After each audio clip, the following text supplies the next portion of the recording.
graduation. So Deep, right? kids graduate. Bid'ah, right?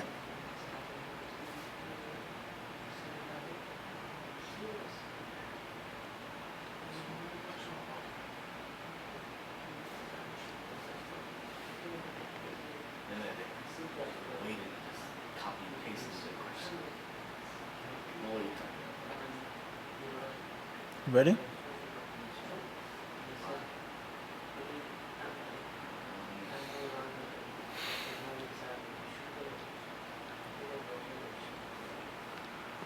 Inshallah, brother from online.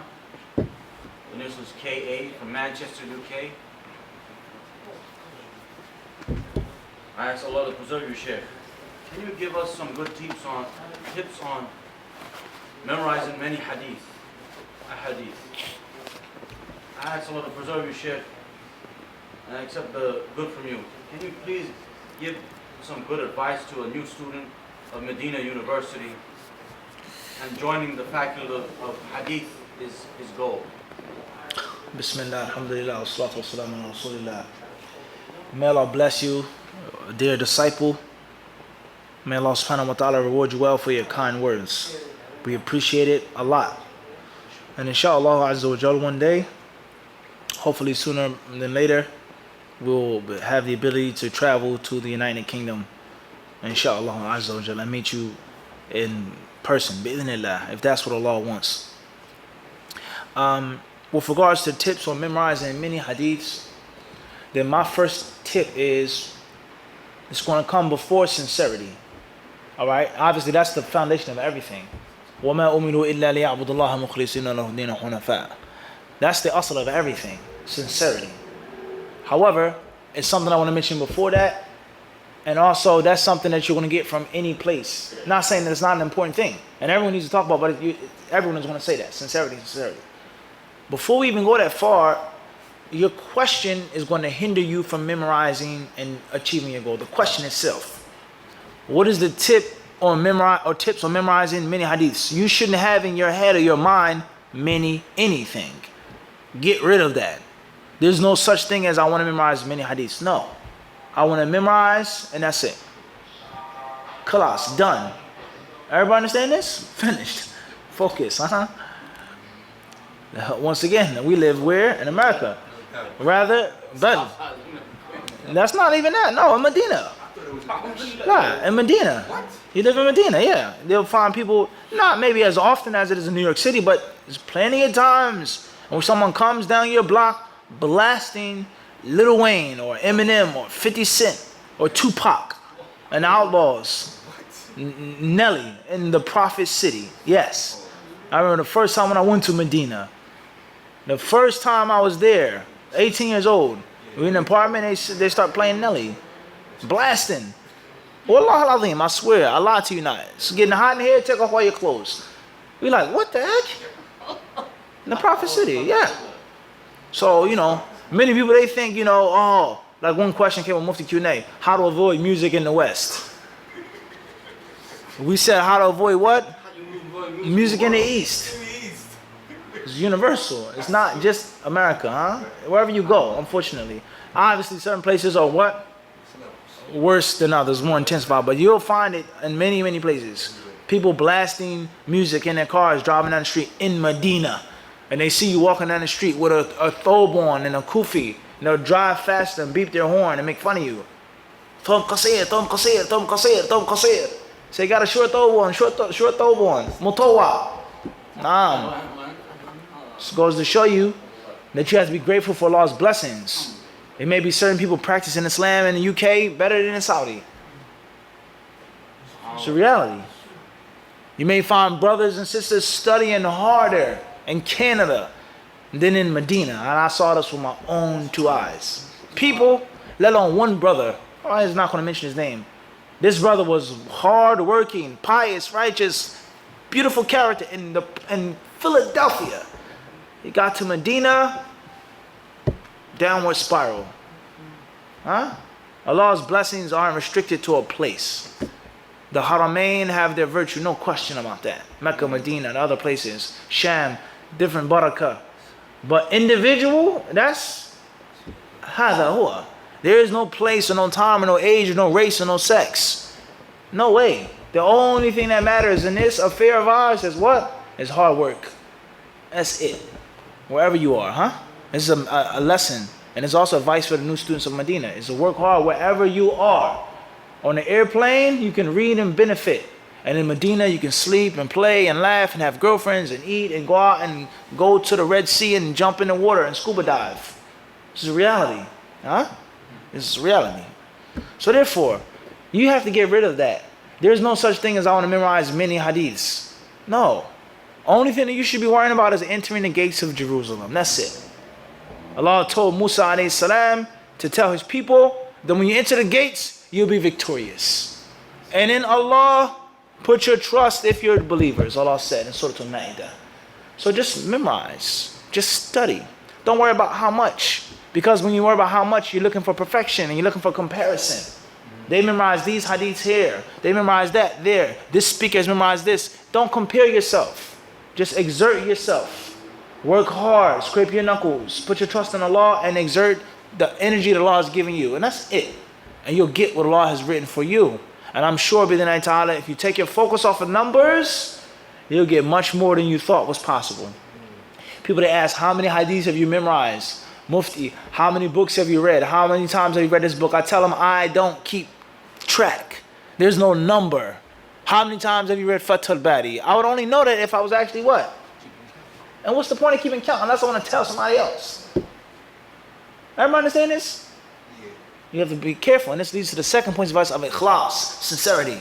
This scholar said, I read this book 20 times. I read this book. Be careful. Why are you telling people that? Certain things you may have to share. And you may have to tell. Someone is arguing with you or debating with you. Someone's being obstinate. Ibn Hajar said this. Ibn Hajar said that, Ya akhi, I've read Fath al-Bari kada times. What are you talking about? Uskut. Be quiet. That's one thing. That's one thing. So don't have a comparison in your head and perfection and I want to do this. And don't get that out of your head. Just work hard, be sincere, live your life, be the nice power. If you reach the goal or you don't, what's important is that you die on the track. You die in the path. That's what's muhim. Huh? It's all that matters. So that's my advice with regards to memorizing many hadiths. We've spoken about this many, many times before. How you sleep, how you eat, how you deal with people, ways and methods of memorization, writing it, reading it, counting it, using a clicker, walking back and forth in the masjid. We've spoke about this before. Huh? I would say the most important way of memorizing and retaining is teaching and spreading knowledge. Paying zakat is a way of the barakah of the wealth. The Prophet ﷺ tells us that sadaqah is never deficient because of what? Wealth is never deficient because of sadaqah. Wealth is never deficient because of charity. Even though you're taking money out of your account. How does that even make sense? If I give you $50, that's $50 less out of my account. My stash, my stack. Huh? But the Prophet ﷺ, obviously, he spoke on a higher plane. He spoke on a what? A higher plane. Wealth is never depleted by sadaqah. Every time you give money, Allah will give you more, directly or indirectly. And the amount that you have is only $950 now. I had 1,000, but now the 950 goes further than the 1,000. It's purer, it's cleaner, and other opportunities are opened up for me. And this applies to teaching and spreading the ilm that you have, no matter how little or how small you may think it is. Huh? So every time you do a class or khutbah, it doesn't have to be 50 million people. It could be a class in your house with your parents, your little brother, your little sister. It's burning that hadith in your memory. Over and over and over and over and over again. This is one of the best ways of reviewing. As far as advice to new students of Medina University, our school, our university, may Allah continue to bless it and continue to protect it. I would say you have to have direction. You got to have direction before you get there. And that's because when you get to Medina, it's easy to become lost. It's easy to become caught up in so many different distractions. And this was when I was there, which was about maybe, 3 years ago. And when I speak to my friends there, they say it's changed dramatically since you left, they say. When I was there from the 10 years or the 11 years that I was there, I saw it change dramatically, drastically. So when I was there were many, many distractions. The dunya. I want to work, I want to teach English. To feed your family, to take care of your wife, your children, alhamdulillah. No, I want to work so I can wear the best clothes and eat the best foods and drive the biggest SUVs and have the nicest, cleanest, fanciest apartment and stack up books that I never ever read or study, and the list goes on. That's a problem. The dunya. You get there studying Islam, and this is amazing, yani. Allah has the ability to do all things, subhanahu wa ta'ala. My brother said, complaining to me, he said, I came here to study Arabic and I'm teaching English. He was depressed. And the brother was making good money, real good money teaching English. He says, I came here to learn the language of the Arabs, and the Arabs want me to teach them the language of the English. You're going backwards. But that money is what? It's serious. Okay, huh? The cream is real. Your wife complaining. I'm miserable. I'm unhappy. I want to go back home. I miss my family. I can't go to the hospitals here. I can't find children's shoes or underwear or this or that. You'll be shocked. It's a distraction. Or even an Islamic distraction. Every day, every week is a new sheikh, a new person being refuted, a new person warning from this one. And just look at history and how it teaches us and how blind we are. The same thing has happened 20 times over the last 20 years. One day, he's Sheikh al-Islam, the Mount of Medina. Yumtahanu nas bihi. The people are tested through this sheikh. And then next week, he's a shaitan, he's a dajjal, he's a kadhab wa nashib. He has no knowledge, he has no books. He was a high school teacher. Over and over again.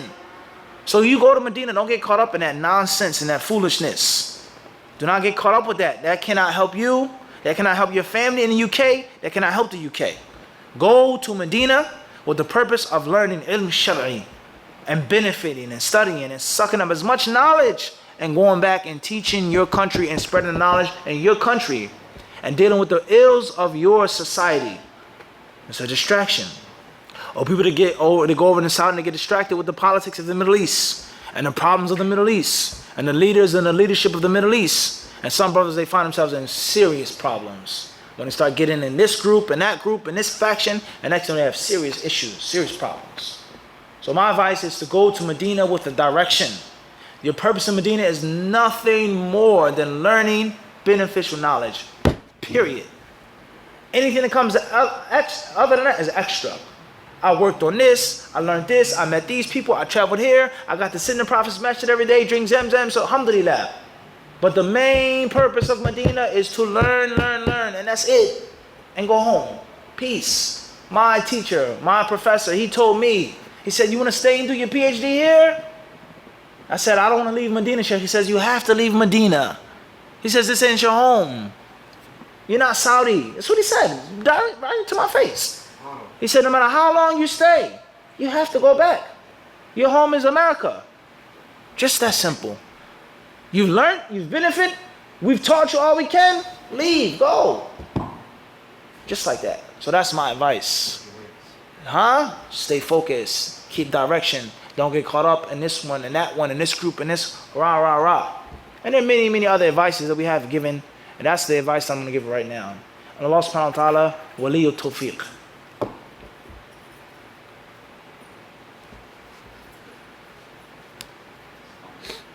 Wa alaikum assalam wa rahmatullah.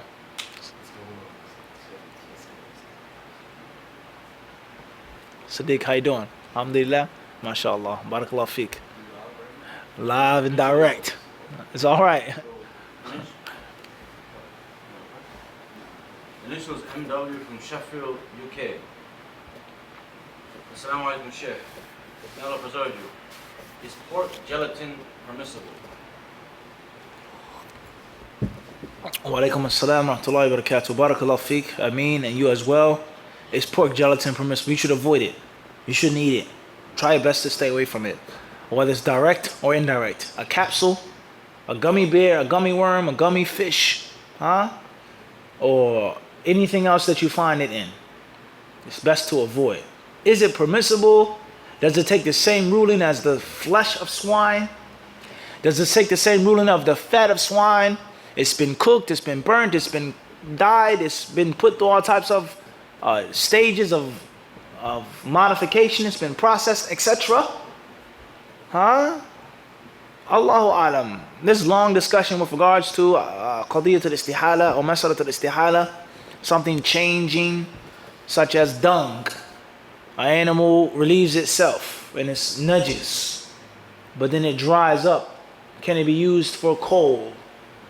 Or a dog in the Prophet's masjid urinates and the urine dries up and fades away. Can you still pray therein? This is an issue. Khamr. Can alcohol or wine be turned into vinegar? Where does vinegar come from? Most types of vinegar, apple cider, etc. Huh? Long discussion with regards to something which is najis, or even if it isn't najis, because the correct view is that alcohol isn't physically najis. It's spiritually najis. Something that's haram, can it be used and turned to, mutated, or transformed to something permissible? That's a discussion among the people of knowledge. I would advise you to avoid it.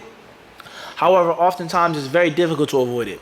And you'll be shocked at the pills that have some type of swine byproduct. Even if it's not a capsule, a pill, you'll be shocked. All right? So try your best. فَاتَّقُوا اللَّهَ مَسْتَطَعْتُمْ. Fear Allah to the best way you know how. Avoid it. If there's no other option, that's one thing. Certain pills, certain medicines. Or even one may even say, I don't consider it to be haram, because it's no longer the flesh of swine. It's no longer the fat of swine. It's totally different. And I can eat a gummy bear. Huh? I would advise you to avoid it.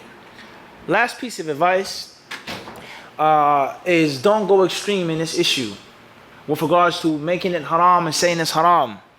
Because there are many, many other products that have all types of pork, pig enzymes therein. Fat and brains and eyes, all types of stuff. You'll be shocked. And even deeper than that is that even if it isn't swine, it may come from an animal that wasn't slaughtered properly, such as a cow or a lamb, a goat, and it wasn't slaughtered properly, and you're not supposed to eat it. So be careful. Be what? Be careful. Alhamdulillah, Muslims, they have a halal pizzeria, they have halal pepperoni, halal sausage, but the cheese is full of pork, full of swine. Commercial cheese. I'm not saying you can't have pizza. I'm not saying pizza's haram. I'm saying you'll be shocked if you read what the average commercial cheese is made out of. And the bread. And the list goes on and on and on. Allah knows best. And this was BW from Ottawa, Canada. Any tips for someone who wants to control their mind? One has a loose mind and can't concentrate for long reading/memorizing. Controlling your mind, being absent-minded, having a loose mind. There are tips. The first tip I would give you is something that we say to become one with the disease, as they say. Become one with the disease. Don't fight it. Realize that it's an issue, it's a problem. Accept it. This is how you are. Admit it. Live with it. And don't directly fight it. Huh? In time, gradually, from the side, outflanking it, certain tips to, number one, if you can, overcome it. Or not even overcome it, to get rid of it. Overcome it and get rid of two different things. To slay it. Slay that dragon. That's one thing. It's gone. If you can do that, alhamdulillah. If you can't, then at least overcome it in which you're in charge. And if you can't, then at least manage it. I can't stay focused for 24 hours out the day. Impossible. I gotta watch something or listen to something, or someone may say, I'm not saying this. I have to have some type of, I gotta listen to music. But I'm only gonna listen to it for an hour out the day. That is much better than you listening to what? Morning, day, night, evening. Control it, manage it, until you become strong enough to put it and lock it up and eventually throw it out and get rid of it. Everybody understand this wisdom here? But oftentimes when you go directly at it, head on, you find that it's very, very, very intimidating and very hard to overcome. That's why we say become what? Become one with it. Just live with it for a second. And gradually ask Allah for help. Gradually take tips, take therapy, take the permissible way of getting out of that mental state of being absent-minded, ADHD, whatever they call it today. Huh? Taking medicines, taking pills, I'm not really for that. I would suggest natural remedies, whether it's certain teas or ginseng, certain types of honey. These things help you, help the body, help the mind. They've been around for millions of years. Allah Alam. How long they've been around? Millions, thousands, only Allah knows. People been eating these things. And Allah Azza wa Jalla, He mentioned in the Quran that He sent down upon Bani Israel, the followers of Musa, al-man was salwa. What is men and salwa? It's not meat, it's not fish. Read what al-man and salwa is. And look at how certain people eat and drink certain things in certain countries, in certain parts of the world.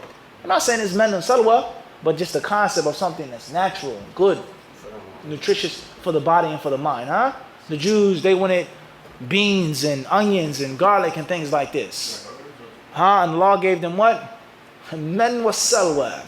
Everybody understand this? And then they were cursed afterwards. So the point I'm trying to get to is pills and heavy drugs I wouldn't advise. Certain exercises, certain games, certain types of recreation, and most importantly is avoiding haste. You're not going to become Imam al-Bukhari overnight. Imam Bukhari didn't become Imam Bukhari overnight. You're not going to become the super student overnight. It takes time. You have to develop. You have to work on yourself. Day-to-day struggle. And you can't do that by just trying to do it full-fledged direct. You got to take it slow. And you got to use different ways. So that's my advice. And Allah knows best. I'm sorry? Al-man wa salwa is something that you got to read about. That's what it is. You got to research it. It's right there. Translation says something about birds. Well, you got to go back to the translation. Inshallah. I know what it is. You got to know what it is. I had a question. How can you advise some parents that have stepchildren, like women that might be getting married, or even a man that has a stepchild, and how they introduce and they interact with each other, like to make it easy on them, because sometimes it's hard. Like, you know, I'm daddy's girl and I'm mama's boy. The question is, with regards to mama's boys and daddy's girls, a man or a woman, a brother or sister, they have children from a previous marriage or from Jahili, as they say, and then they remarry. And then there's friction between the stepmother and the daughter, or the stepfather and the son, etc. It's a very, very common problem.